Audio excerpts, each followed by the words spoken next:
गुजरात चुनाव को लेकर बीजेपी ने कसी कमर। पीएम मोदी आज करेंगे गुजरात में चुनाव प्रचार, 2 दिन करेंगे ताबड़तोड़ सभाएं। गुजरात विधानसभा चुनाव में दूसरे चरण के लिए आज से शुरू होगा नाम वापसी का काम। 21 नवंबर तक उम्मीदवार वापस ले सकते हैं नाम। बागियों को मनाने का पार्टियों पर अंतिम मौका। प्रधानमंत्री मोदी आज काशी में करेंगे तमिल समागम का शुभारंभ। प्रधानमंत्री बीएचयू के एफई थिएटर मैदान में करेंगे कार्यक्रम का उद्घाटन। समारोह में 12 समूह करेंगे शिरकत। आज बेहद खास होगी कांग्रेस सांसद राहुल गांधी की पदयात्रा। सिर्फ महिलाएं होंगी पदयात्रा में शामिल। विधायक, सांसद और कार्यकर्ताओं के अलावा पंचायत सदस्य लेंगे हिस्सा। किसान आज मनाएंगे विजय दिवस। 3 विवादास्पद कृषि कानूनों को वापस लिए जाने के उपलक्ष्य में होगा कार्यक्रम। कांग्रेस ने किया समर्थन का ऐलान। एमसीडी चुनाव के लिए आज से जोर पकड़ेगा प्रचार। सभी दल झोंकेंगे अपनी ताकत। 4 दिसंबर को होगा दिल्ली नगर निगम में चुनाव। पूर्व प्रधानमंत्री इंदिरा गांधी की जयंती आज। कई राज्यों में अभियान शुरू करेगी पार्टी। छत्तीसगढ़ में 60 विधानसभा क्षेत्रों में होगा खास कार्यक्रम। जेडीएस आज पंचरत्न रथ यात्रा से कर्नाटक चुनाव का फूकेगी बिगुल। पूर्व सीएम कुमारस्वामी करेंगे नेतृत्व। फिर किंग मेकर बनने का सपना।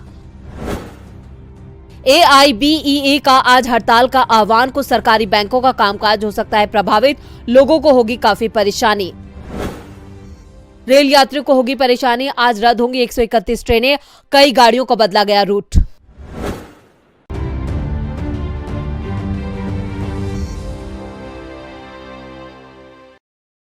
नमस्कार, दिन भर की बड़ी खबरों में आपका स्वागत है। मैं हूं परवीन शेख।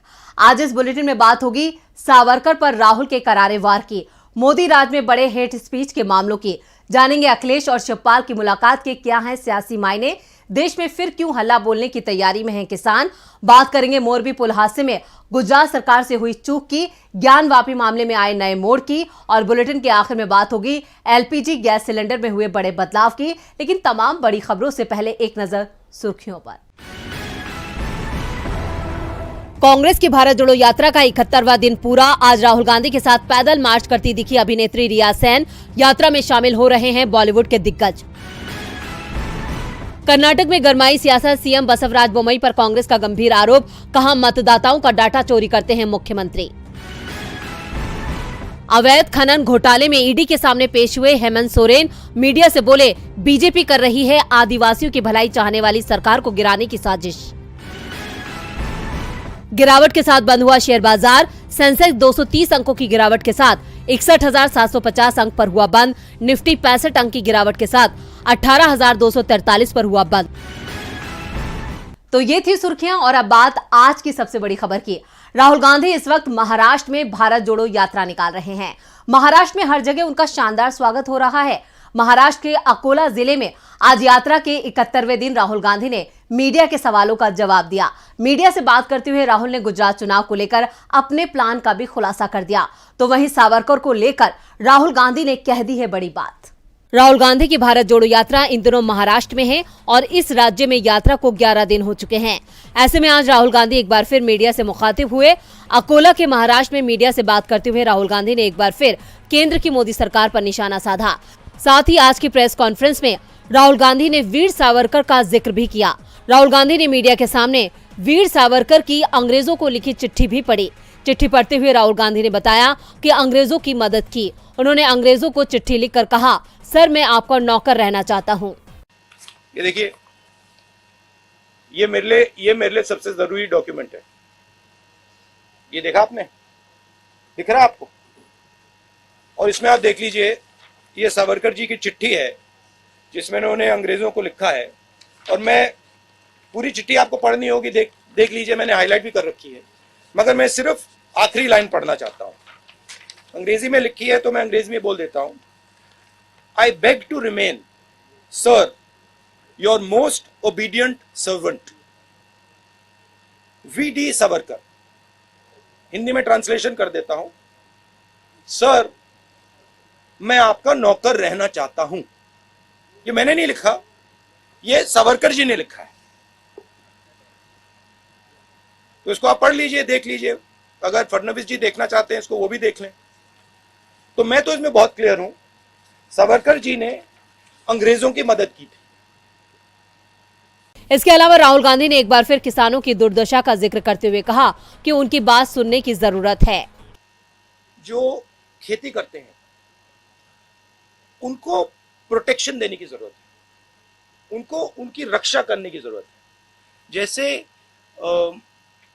कोई परिवार में कोई जो ब्रेड अर्नर होता है वो जरूरी होता है, उसकी प्रोटेक्शन करने की जरूरत होती है। वैसे ही हमारा जो किसान है वो देश को भोजन देता है। आजकल हमारी मेंटालिटी, सरकार की मेंटालिटी कि भाई यहाँ देखो ये खेती कर रहा है उसको छोड़ दो, करने दो, सही रेट मिले ना मिले छोड़ दो, कर्ज माफी की जरूरत है नहीं छोड़ो, ये एटीट्यूड बदलना पड़ेगा। इतना ही नहीं, राहुल ने एक बार फिर केंद्र सरकार को आड़े हाथों लेते हुए उनकी खराब नीतियों का जिक्र किया। उन्होंने बेरोजगारी, महंगाई जैसे तमाम मुद्दों का जिक्र करते हुए कहा कि देश समस्याओं से जूझ रहा है। ये समस्याएं बीजेपी सरकार की विफल नीतियों का नतीजा है। ये यात्रा हर समस्या को प्रमुखता से उठाने का मंच है। हम इन मुद्दों पर युवा, महिला, किसान, मजदूर और आम जन के साथ हैं। साथ ही राहुल गांधी ने कहा कि ये भारत जोड़ो यात्रा नफरत, डर के खिलाफ निकाली जा रही है। वीर सावरकर कितने वीर। दरअसल राहुल गांधी के नेतृत्व में चल रही भारत जोड़ो यात्रा देश में बने नफरत के माहौल को मिटाने के लिए हो रही है। देश में नफरत का माहौल बना है, इसका खुलासा केंद्र सरकार की रिपोर्ट में भी हो रहा है, जिसे लेकर आज सुप्रीम कोर्ट ने दिल्ली, यूपी और उत्तराखंड सरकार को भी फटकार लगाई है।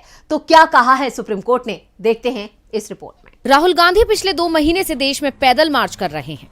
राहुल गांधी की भारत जोड़ो यात्रा देश में फैली नफरत को खत्म करने के लिए निकाली जा रही है।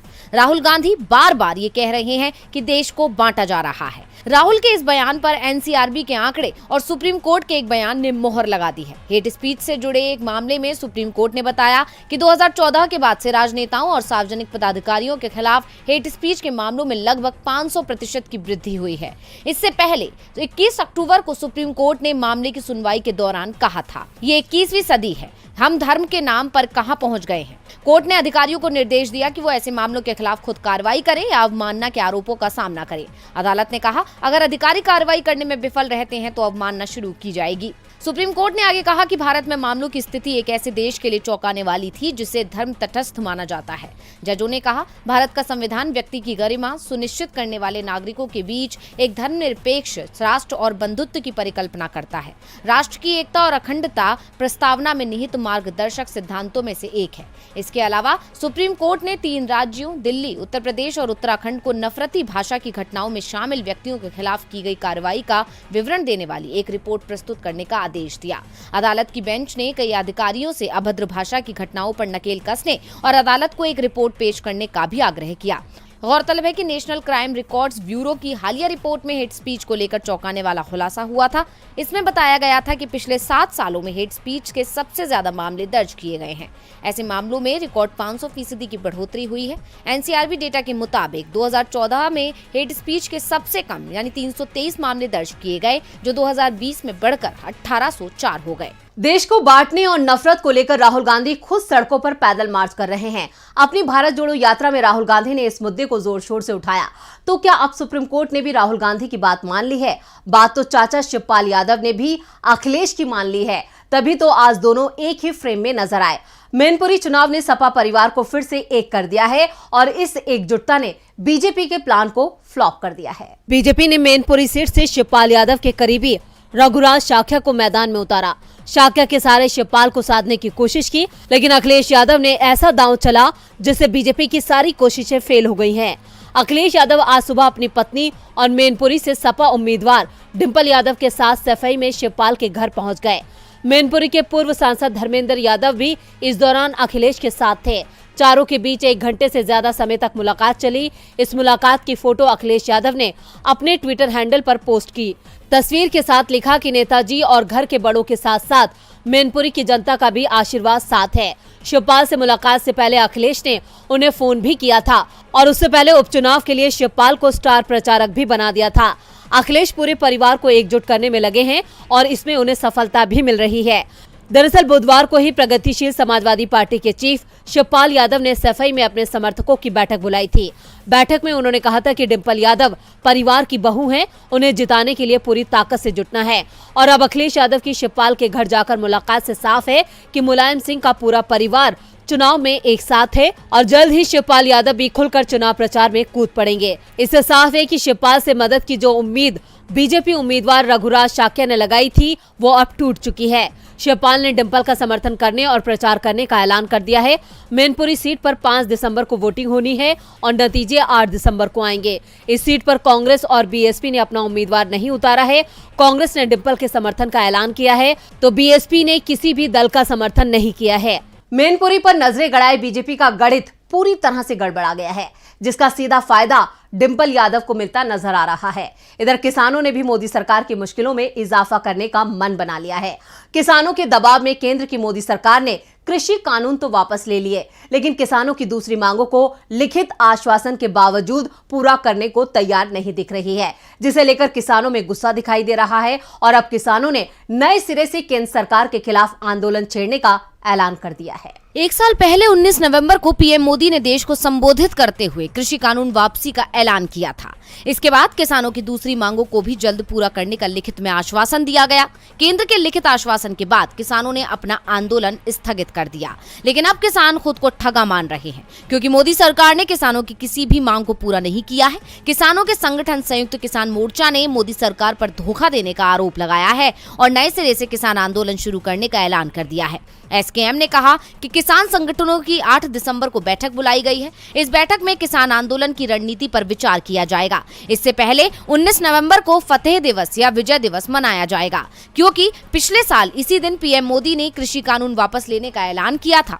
26 नवंबर को देश भर के राजभवनों की ओर किसान मार्च निकालेंगे। 11 दिसंबर को सभी राजनीतिक दलों के लोकसभा और राज्यसभा सदस्यों के कार्यालयों तक मार्च का आयोजन किया जाएगा। एसकेएम ने केंद्र सरकार पर आरोप लगाते हुए कहा कि केंद्र के आश्वासन पर 9 दिसंबर 2011 को किसानों ने विरोध प्रदर्शन समाप्त कर दिया था, लेकिन केंद्र सरकार किसानों के साथ किए लिखित वादों से मुकर गई है। एसकेएम ने दावा किया कि केंद्र सरकार ने न्यूनतम समर्थन मूल्य यानी एमएसपी पर समिति का गठन अभी तक नहीं किया। साथ ही आंदोलन के दौरान किसानों के खिलाफ दर्ज किए गए झूठे मामले भी अभी तक वापस नहीं लिए गए हैं। सरकार किसानों की सबसे बड़ी मांग एमएसपी पर कानूनी गारंटी पर विचार करने को ही तैयार नहीं दिख रही है। मोदी सरकार के खिलाफ किसानों की हुंकार बीजेपी के लिए खतरे की घंटी है।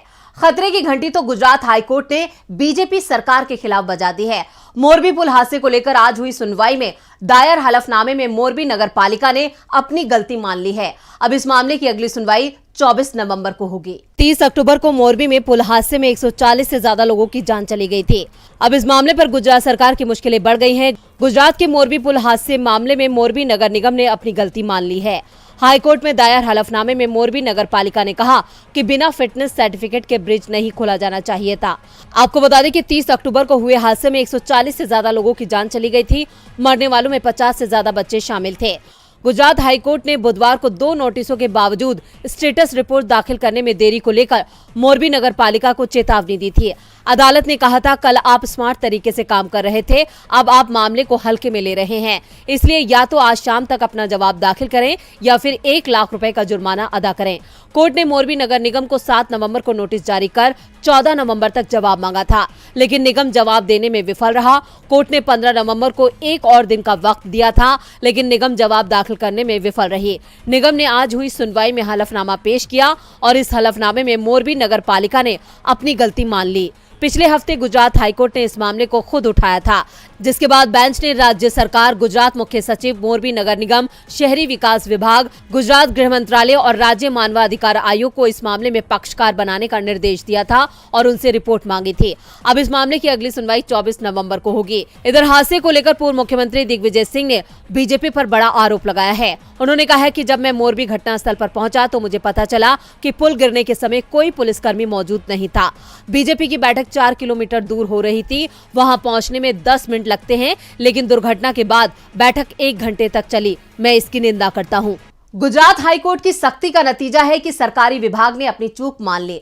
अब देखना होगा कि कोर्ट इस मामले में गुनहगारों को क्या सजा देती है, क्योंकि इस हादसे ने गुजरात की बीजेपी सरकार पर सवालिया निशान जरूर लगा दिया है। सवाल तो ज्ञानवापी मस्जिद मामले को लेकर भी खड़े हो रहे हैं।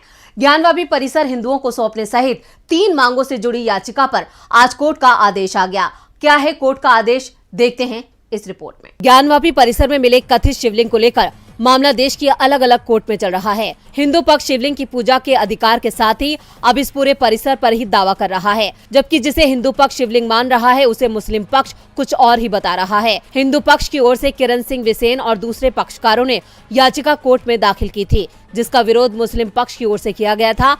अंजुमन इंतजामिया मस्जिद कमेटी की दलील थी कि किरण सिंह बिसेन की याचिका सुनवाई के योग्य नहीं है। दरअसल बिसेन ने अपनी याचिका में अदालत से मांग की थी कि ज्ञानवापी परिसर में मुस्लिम पक्ष का प्रवेश प्रतिबंधित किया जाए। इसके साथ ही जिस परिसर में शिवलिंग मिला है उसे हिंदू पक्ष को सौंपा जाए। परिसर में मिले ज्योतिर्लिंग की नियमित पूजा पाठ करने का अधिकार दिया जाए, लेकिन मुस्लिम पक्ष इसका विरोध कर रहा था।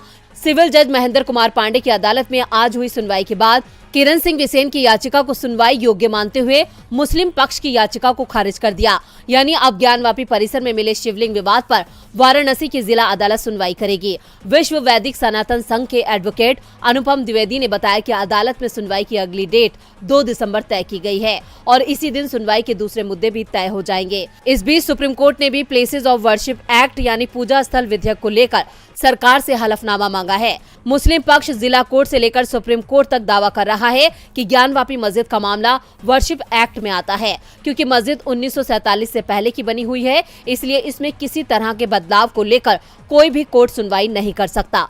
और बुलेटिन के आखिर में बात एलपीजी गैस सिलेंडर में होने वाले बड़े बदलाव की।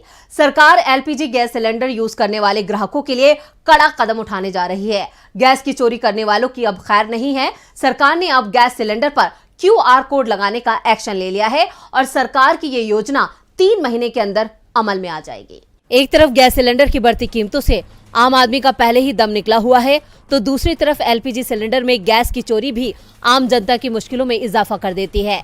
लेकिन सरकार अब एलपीजी सिलेंडर को QR कोड से लैस करने जा रही है। इससे ग्राहकों को कई तरह की सुविधाएं मिलेंगी। केंद्रीय पेट्रोलियम और प्राकृतिक गैस मंत्री हरदीप सिंह पुरी की माने तो अब एलपीजी गैस सिलेंडर से गैस की चोरी को रोकने के लिए सरकार सिलेंडर को QR कोड से लैस करेगी। ये कुछ आधार कार्ड जैसा होगा। इस QR कोड के जरिए गैस सिलेंडर में मौजूद गैस की ट्रैकिंग करना आसान हो जाएगा। इसके साथ ही अगर अब कोई गैस सिलेंडर में गैस की चोरी करता है तो उसे ट्रैक करना भी काफी आसान हो जाएगा। हरदीप सिंह पुरी ने वर्ल्ड एलपीजी वीक 2022 के खास अवसर पर यह जानकारी दी है।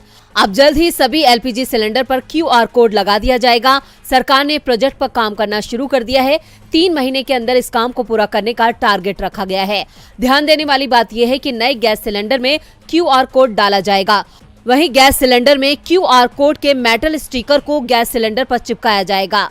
खबरों के मुताबिक गैस सिलेंडर में QR कोड की मौजूदगी से इसकी ट्रैकिंग आसान हो जाएगी। पहले गैस कम मिलने की शिकायत करने पर इसकी ट्रैकिंग आसानी से नहीं हो पाती थी, लेकिन अब QR कोड लग जाने के बाद इसे ट्रैक करना आसान होगा।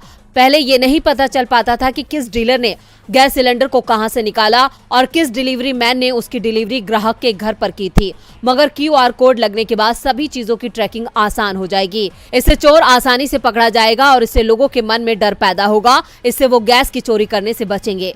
तो आज इस बुलेटिन में बस इतना ही। देखते रहिए DB लाइव। नमस्कार।